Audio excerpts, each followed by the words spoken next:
I'm Leslie. And I'm Shelly. And we are Sisters and Ebert. Welcome back to another Movie Monday. All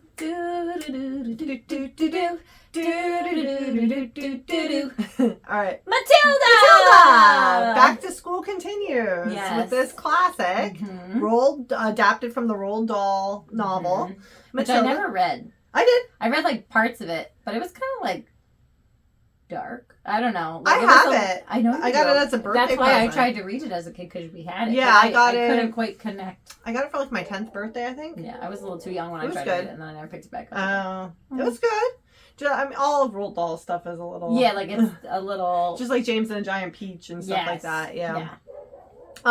So this is one that obviously it came out in 1996. It was one that we watched because we wanted to as a kid. It was directed towards kids, you know, when it came out. Yeah, I remember being super excited. Yeah, it looked really good. They pumped it up a lot. It was very colorful, and we open up to a close-up of a baby girl in the hospital explaining to everyone that everyone is born, but not everyone is born the same, and all are unique for better or for worse. The soothing voice of Danny DeVito. Yes.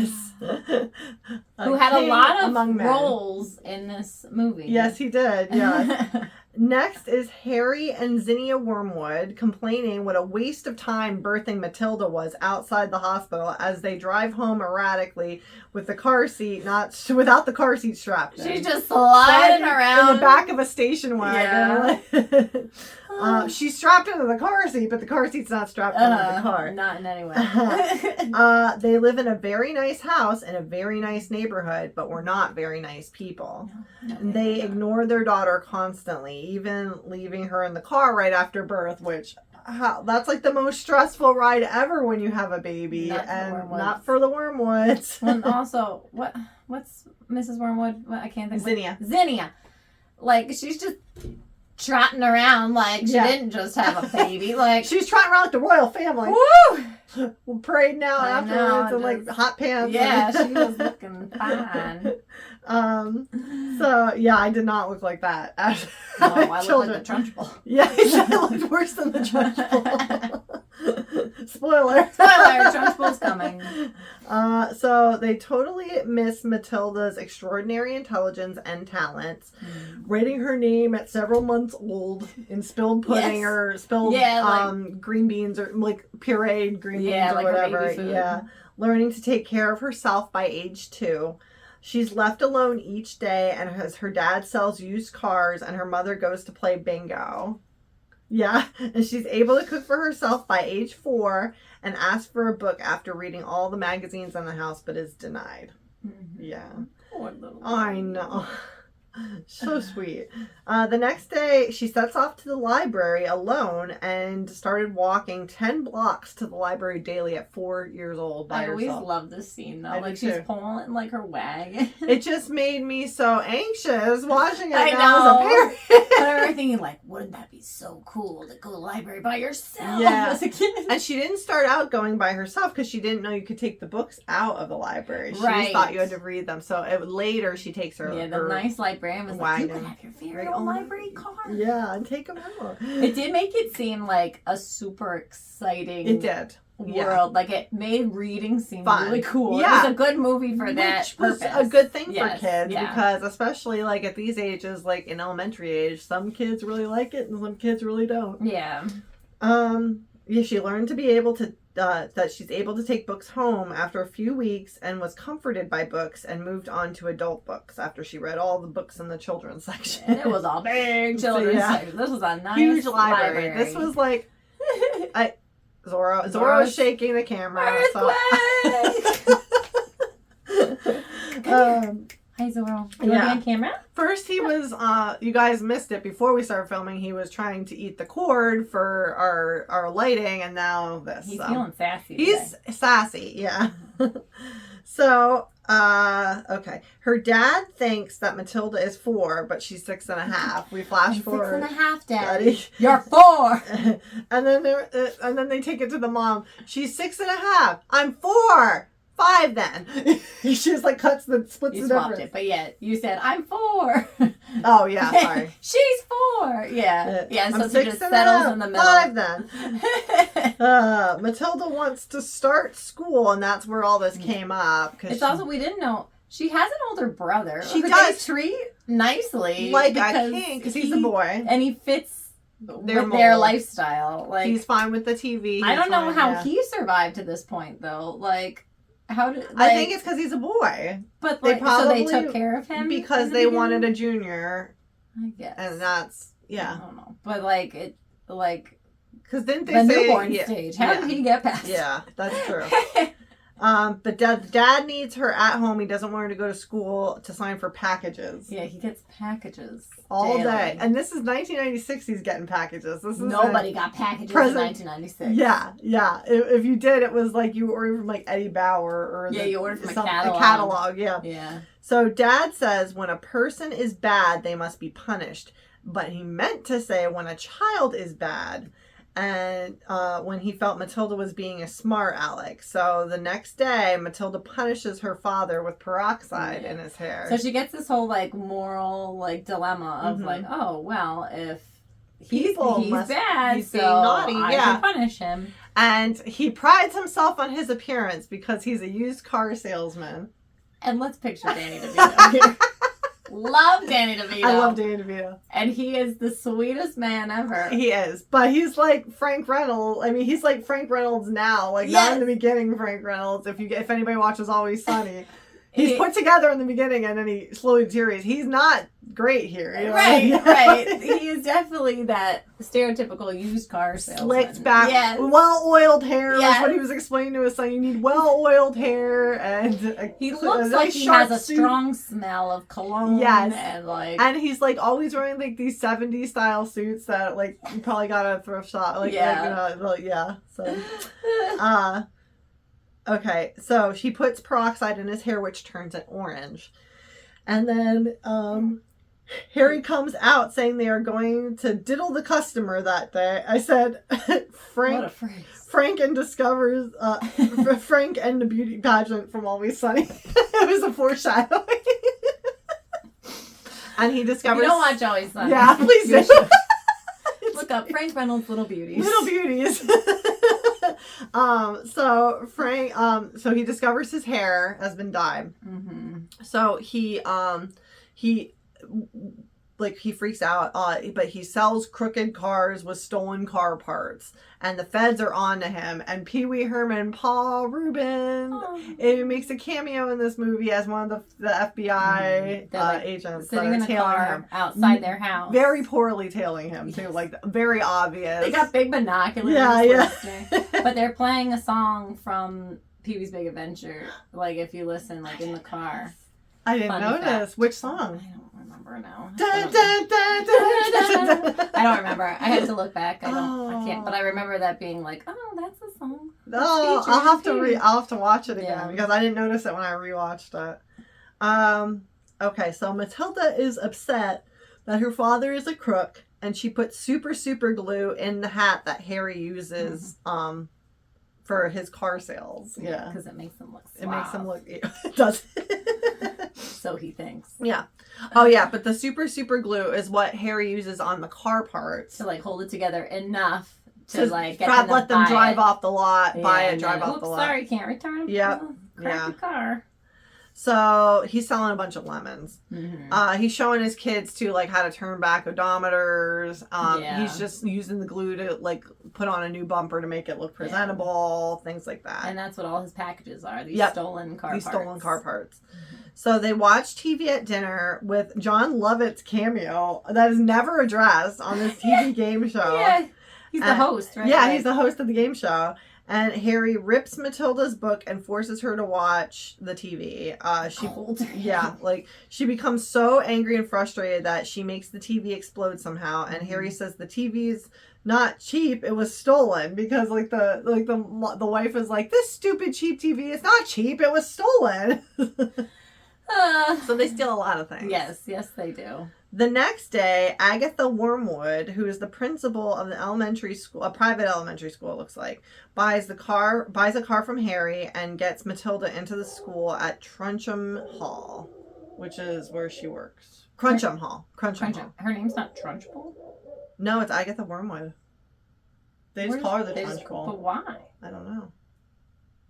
Okay. Oh, wait, no, it would be Because... Yeah, their last name is Wormwood. Yes. Sorry. That's right. Sorry, my brain. Matilda's a worm. Pregnancy brain. Yes.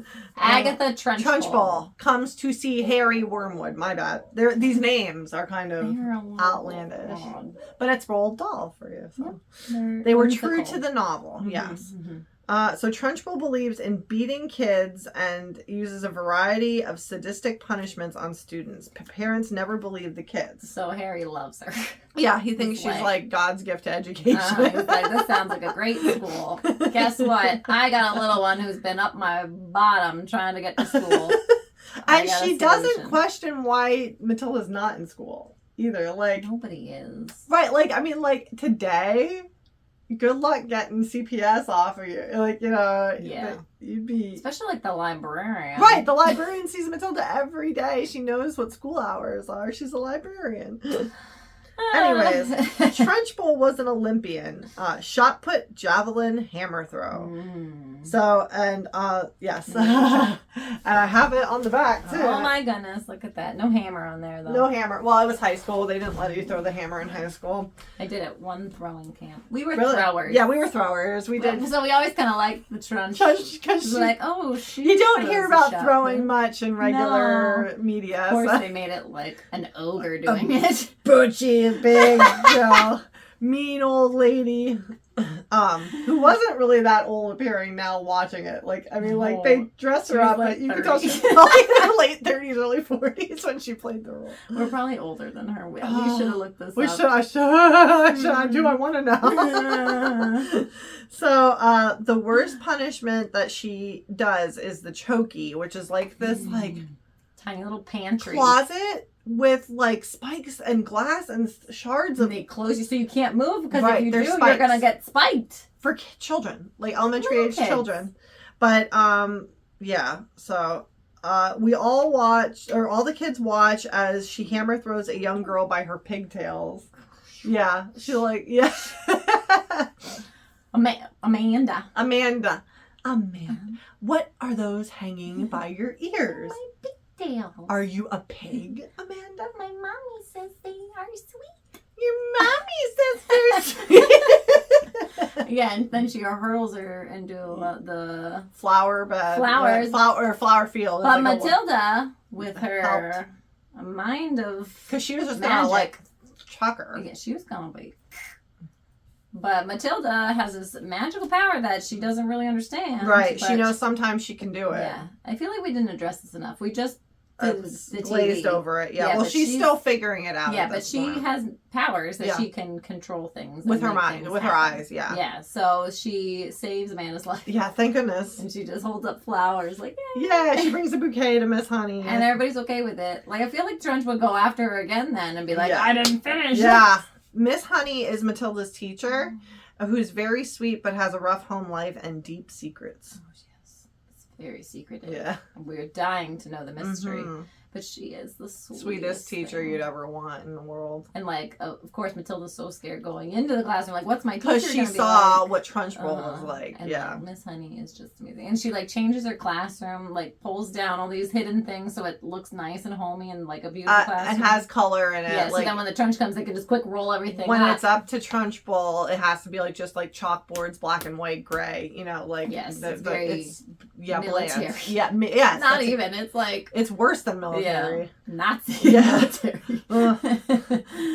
Matilda is not expected to know any answers on her first day, but correctly answers a difficult joke question. Yeah, she's 5,000 times 294. And then Matilda's blah, blah, blah, blah. She just rattles off the answer. She's like, did you do that in your head? And she's like, yeah.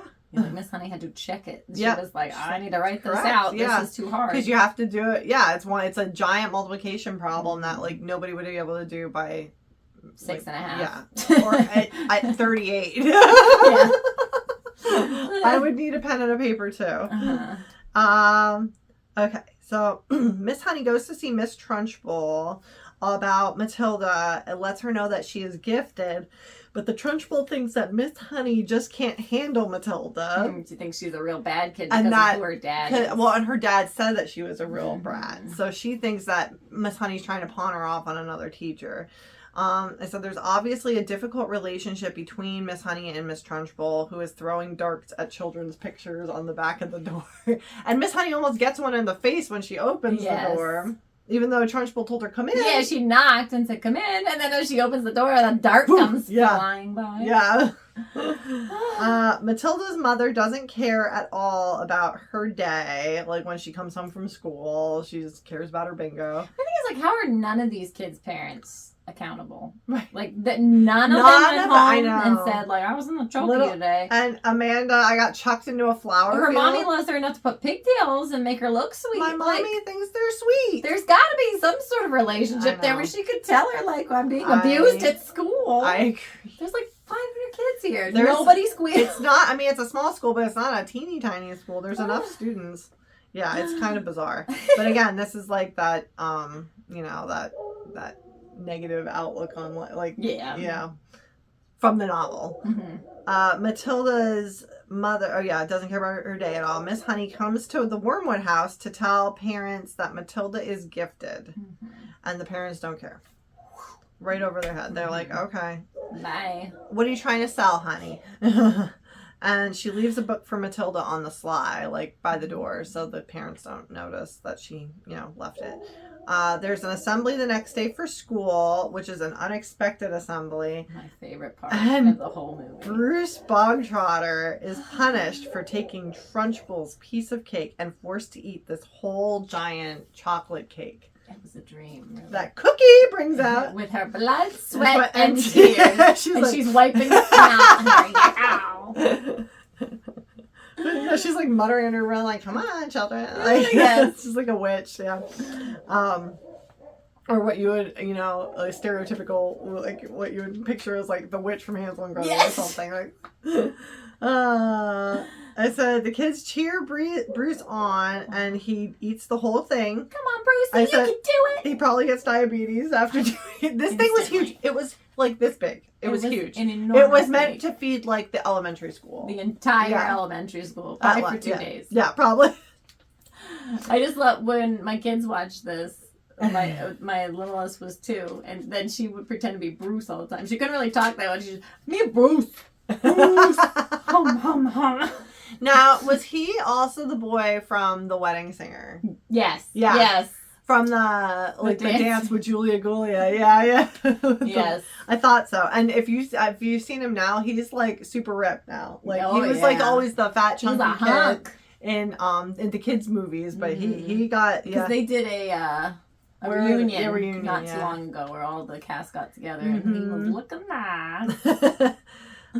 The whole school is punished for cheering Bruce on, and they have to stay 5 hours after school. And again, nobody's parents question this. Or 5 hours after school? Nobody's looking for any of these kids? My child started school this week for the first time, and he didn't get off what I thought was his bus yesterday. There was another bus that came right before, even though it didn't the first day of school. And I panicked, and it was 5 minutes before. 5 minutes, and you were like, before he got off his bus, which was 5 minutes behind that bus. Like, I can't even, 5 hours.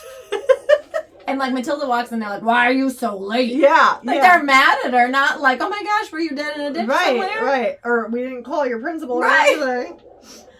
Harry it's dark when she gets home from school too. Like they're letting these kids walk home in the dark. Mm-hmm. Harry is discussing stolen car parts and deliveries and does not believe that cops are watching the house. He feels they only watch The Office, so he's not worried about it. And they're literally right outside the window. Because Matilda lets him know when she walks in at night, hey, there's cops outside, just so you know. He's like, there's no cops outside. Trunchbull's car breaks down. I wonder why. Yeah. The car she bought from Harry Wormwood's not working. What? So she throws Matilda into the Chokey as punishment. Yeah. Because she thinks she's the same as her father. And Trunchbull has weekly visit to Miss Honey's class that day. So Trunchbull believes that Matilda is exactly the same as her father, so she's treating her as such, but doesn't take the time to get to know her either, or bother with it. Violet has put a newt in Trunchbull's water glass as Miss Honey frees Matilda from the Chokey on the sly. Like, she sneaks out while Trunchbull's running her class. Yeah. And of course, which they're is very a weekly thing, right? I think so. Something regimented. Hi, do you want to leave, kitty? He'll be back. Goodbye. See you soon. So Violet is Matilda's friend, who is one of the little girls in the class. She has a very rough voice. I remember it was like, yeah, she's a real froggy little voice. Gravelly. She's cute. So cute, though. Yeah. At the reunion, I didn't hear her voice still like that? I didn't think to look. Yeah. I think I only saw the still pictures too. Like, I don't think I will listen. Yeah, I saw they did a reel, a clip. Yeah, a funny. I think it was on Entertainment Tonight. Yeah, too. So they had this whole little segment. It was a featured thing. Yeah. Kids are laughing at the newt in the glass, and Trunchbull wants to know what's funny. So funny. She likes a joke as well as the next fat person. Which I love. I'm like, yeah, own it. I get it. I get it. I like a joke as well as the next fat person. Matilda focuses and causes the glass to tip over and the newt to fly onto the Trunchbull. And she's freaking out. Yeah. It's a snake! It's a which Shelley would do. No, I would too, but you wouldn't notice the legs either. They're unable to repeat it for Miss Honey, who invites Matilda to her house after school. I guess her tipping over the glass. Yeah, she was trying to do it again. Yeah. Oh, yeah. With her mind, say, "I did it, really. I'm the one who did it." So Miss Honey brings Matilda to her house after school, and she shows Matilda where the Trunchbull lives, and she was cruel to her stepniece and brought in to live. Okay, so she tells her the story about how Trunchbull was very cruel to this her stepniece, I guess. Her niece. Her niece. It was her niece? It's her father, her. But I thought Trunchbull was the father's stepsister. Stepsister. I think so. That's where I got that. Yeah. I thought they were two, but when she said it, it was like, yeah. Okay. I think, don't quote, I'm pretty sure that's why I wrote that, because I don't think I would have wrote that just out of nowhere. Okay. And brought into, I think that Trunchbull and the father, because that's why she was able to be so cruel to him and not care. There was no blood relationship. And that's why Miss Honey is Honey and not Trunchbull, too, for the last name. Okay. Yeah, that makes a little more sense. Spoiler alert. Sorry. Yeah. That's the big reveal. Yeah. Miss Honey is the Trunchbull's niece. Yeah, so she was brought in to live with the Trunchbull after her mother died, and her father died then mysteriously when the girl was 5 years old, and we find out was Miss Honey. So she grew up, found a small cottage, and got her freedom, though still works for her Aunt Trunchbull. I just love when she's Aunt Trunchbull, yes. It's very yes, and Miss Honey's cottage is very close and adjacent to the Trunchbull property. Mm-hmm. Yeah, but she apparently rents it from some other farmer. Yeah, it was it's a really teeny tiny cottage. It is so cute. It's adorable. It's and a gnome would live there. And it's wildflowers everywhere. Yeah. Dream. Especially when Matilda sees it, because it's you look at her house, which is just a regular, but it's dark, as in there's no love there, whereas this looks homey. Yeah, this looks like a place you could live. Yes. So Trunchbull is afraid of a black cat. That they're watching her. Very superstitious. Could have to do with some sort of mysterious death years ago, and some guilt on the conscience. Mm-hmm. She's not a little suspicious. She's superstitious. She's very superstitious. So Matilda has Miss Honey go back to her father's house to get treasures that were left behind, but because Miss Honey left with nothing, she just left with the clothes on her back. But Trunchbull's car breaks down, so she returns home prematurely and nearly catches Miss Honey and Matilda. Very I anxious. Said because Miss Honey can't put a chocolate lid on right. That's how they got it's kind of found out. Yeah, there was a little box, like a decorative box like that they would put fancy fancy chocolates in. Much too sweet for children. Much too sweet for children. Or good. Was it good? It was sweet. Was it? I think. I thought it was much too good for children. But much it might too be sweet. for children. But anyways, they split one. Or they each took one or something like I that. think because later Matilda gets some. Yeah. So maybe they didn't take any. She just put it on wrong. Well, even so. I don't know. Either so. Miss Honey had the lid off, puts it back on, but it's like ajar. Yeah. Way to go, honey. I know. Real slick. You're being so careful in this house, except for the things you're touching. I said Miss Honey can barely lift a shot put. Yeah, I know. And it's a woman's shot put too, so it's even. We're assuming. I mean, it might be a man, but even if it's true. a men's, what is that like? 16. But that's high school, isn't it? Oh, I thought that. Oh no, high school's 12. Yeah. 16 pounds tops. I mean, I think it might go up to 20 something in like professional men's, but still. She could lift it. We're talking like 22, 24 This woman pounds. lives alone too. Like she's got to do some heavy things on her own. Yeah. Are you coming back? He's Hello. back. Oh, how Zorro's back. We missed you. Matilda promises Miss Honey she will never go into Trunchbull's house again. Zinnia Wormwood is telling all of her life story to the hot tub salesman / cops who are there in her living room. Yeah, they're posing as hot tub salesmen and like just hanging out in the living room. And she's like yapping about her husband and her family and telling them all her hardships of life. Matilda learns that she can use her powers and starts practicing. Oh, so yeah. He almost knocked over a light.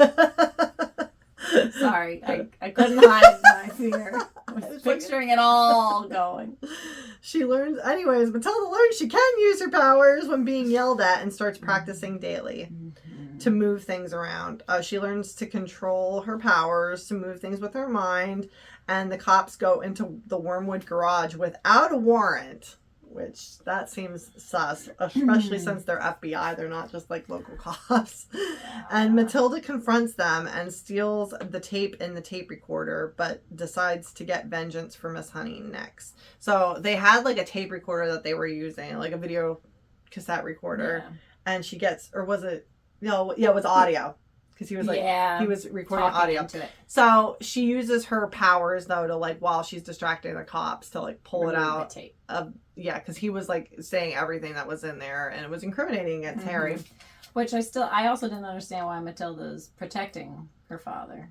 She probably doesn't want to lose where she lives though too, like what happens to her. Yes, she is starting to like school. Yeah. Like, even though Trunch is crazy, she loves Miss Honey. She loves Miss Honey, she loves her class. And that's the first like stability she's had in her life too. So I think that's it. Okay, and like, you know, like kids protect what they know. I guess. They don't necessarily have to have good parents, but they'll still protect their parent, you know. Yeah. Sometimes. True. A lot of times I feel like. But yeah, I know. It doesn't make sense, but so we go to Trunchbull's, or she goes to Trunchbull's house on a windy night. This is Matilda. So windy. So windy, the windiest night ever. And causes a portrait of Miss Honey's dad, Magnus, to float and gets Lissy doll, which is like the doll that Miss Honey had as a kid.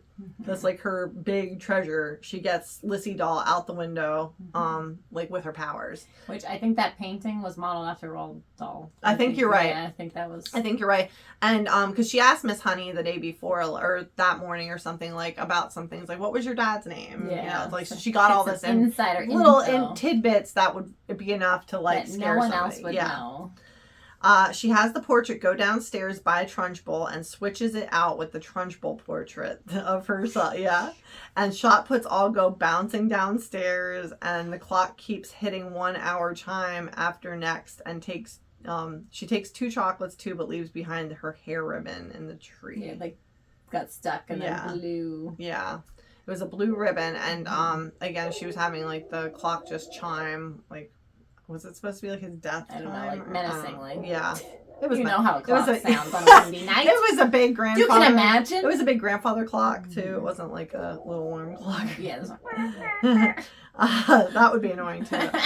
Next day, Trunchbull is teaching Miss Honey's class again, and before class starts, Matilda's finally able to show Miss Honey her powers in action. This one, like, the glass lifts up and she just, like, absentmindly pushes back down. Matilda, we don't have time for this, and she's like, again. And I'm also picturing Miss Honey had, like, a rubber band with tissues always here. Like, that was, like, her signature little bracelet.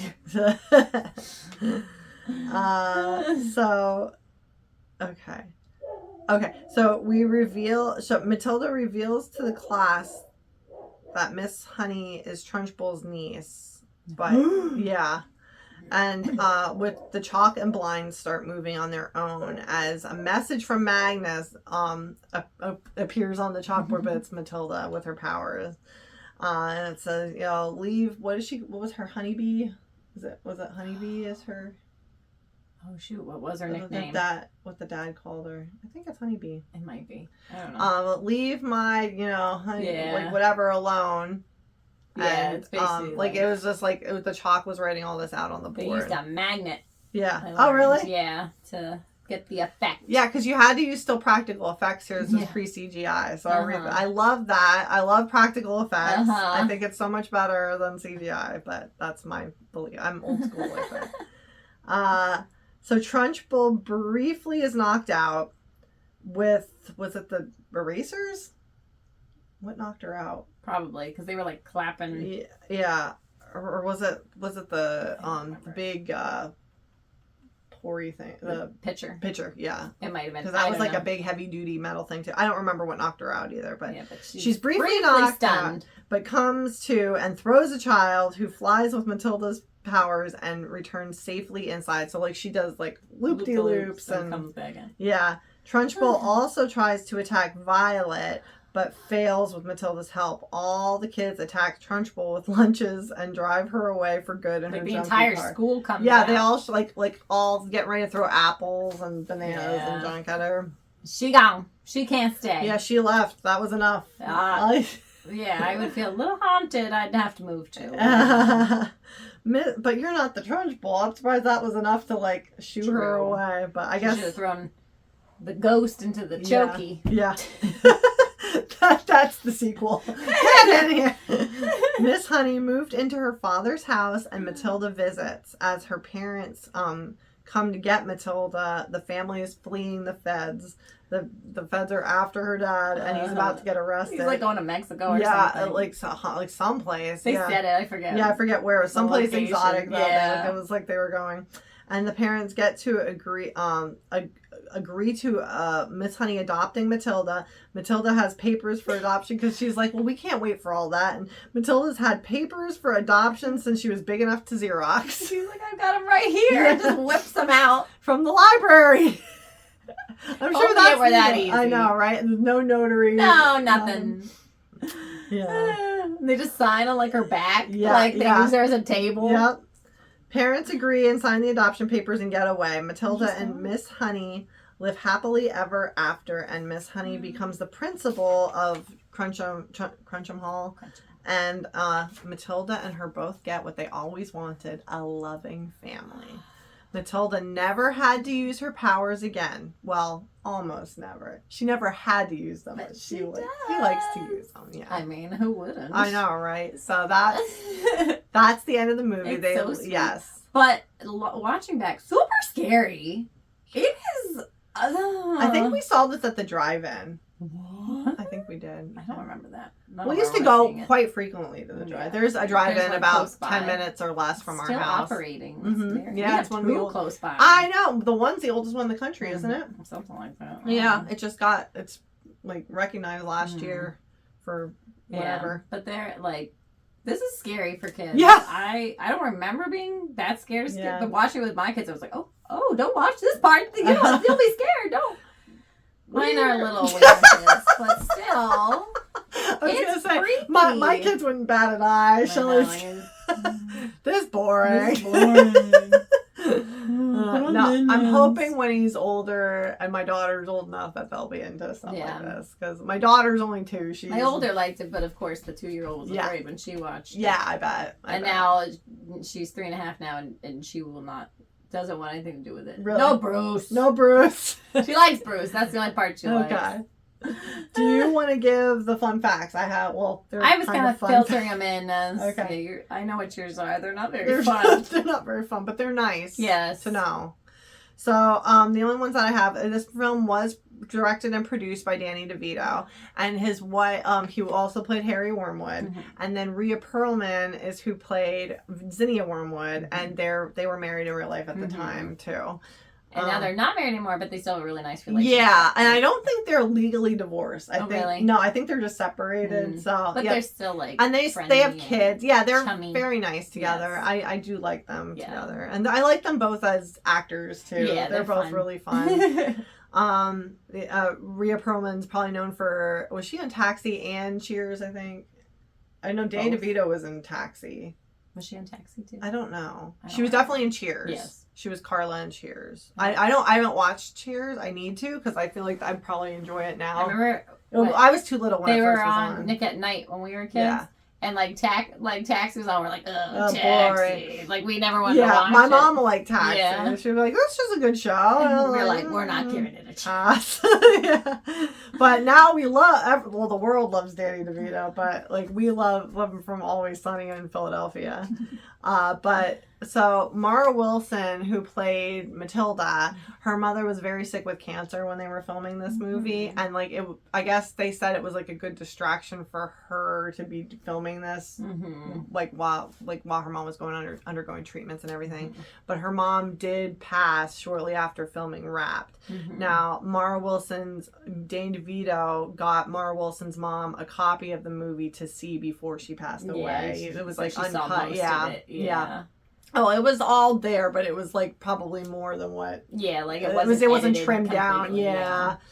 And Danny DeVito and Rhea Perlman took Mara Wilson in for a while after her mother passed, to help her, be able to attend things that she needed to and things like that while the family was adjusting. Yeah, they loved her well after. And that was that's above and beyond what oh my gosh, yeah, they had such a nice relationship. And they dedicated the film to Susie Wilson, which was Mara's mother. Yeah. It was so nice. So sweet, yeah. And it's like, it was good that she had such a support. Yes, from her filming family too, because that was, I'm sure, a tough time. Yeah. Yeah, and can you imagine, you're getting this fame, you're in the limelight and you don't have your mom there. She had just been in Mrs. Doubtfire too. Yes, yeah. So that was she was the little girl in Mrs. Doubtfire, and then this was kind of like her big, starring. Yeah, role. But she was like much a side after character. This.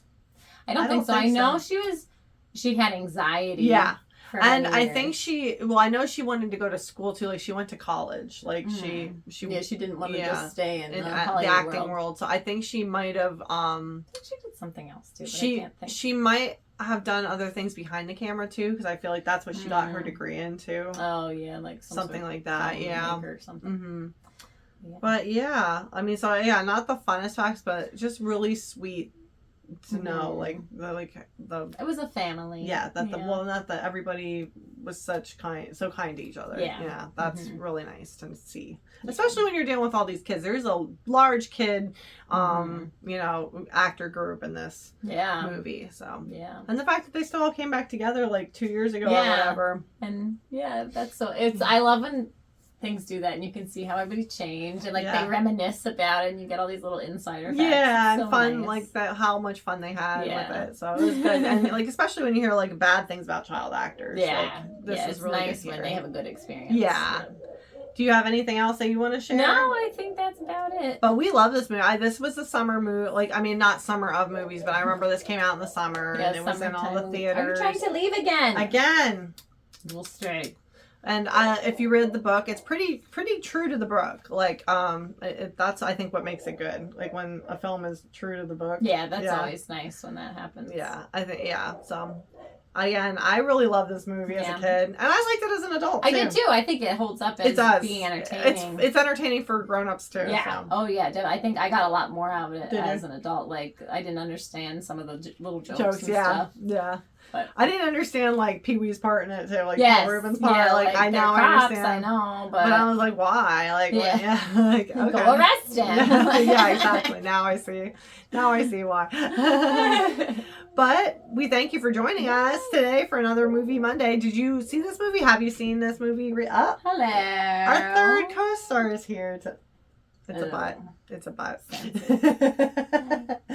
But we thank you for joining us. If you look below in the description of this video, all of our social media links are there. Please follow us on Instagram and Facebook at Sisters and Ebert. And we're, again, just like our YouTube channel is Sisters and Ebert. And please like, subscribe, comment, all the stuff. We appreciate your support. And we'll see you next Monday at the movies.